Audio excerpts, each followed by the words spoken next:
Hyderabad central యూనివర్సిటీకి 2300 ఎకరాలు.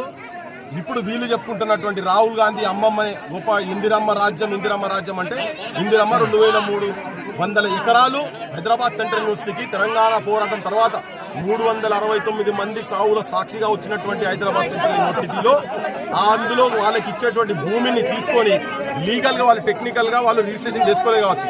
Government university government వేరని ఎవరు అనుకోరు.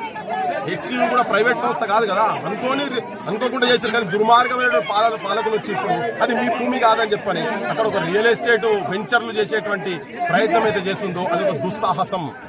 హైదరాబాద్ లంగ్ సిటీ, ఇంతకు ముందు కూడా దామగుండం అంశంలో కూడా ఇట్లా అన్ని రాజకీయ పార్టీలు కలిసి మోసం చేసినాయి. నదులు పుట్టినటువంటి ప్రాంతాలలో కూడా అడవిని సర్వనాశనం చేసి 150కి పైన రేర్ మూలికలు ఉన్నటువంటి ప్రాంతం నాశనం చేశారు. ఇవాళ కూడా 233 రకాల స్పీసీస్ ఉన్నటువంటి పక్షి జాతులు కావచ్చు, వన్య ప్రాణులు కూడా ఉన్నాయి. కానీ ఏదో వీళ్ళంతా పిచ్చి రాజకీయ భాషలు మాట్లాడుతూ ఉన్నారు కదా. అసలు చెట్టును కొడితే నిన్న సుప్రీంకోర్టు ఒక చెట్టుకు ₹1,00,000 ఫైన్ వేసింది. సో అట్లా ఇప్పుడు వీళ్ళు కొన్ని వేల చెట్లను కొట్టి అడవిలో గ్రీనరీని కథం పట్టిస్తారా?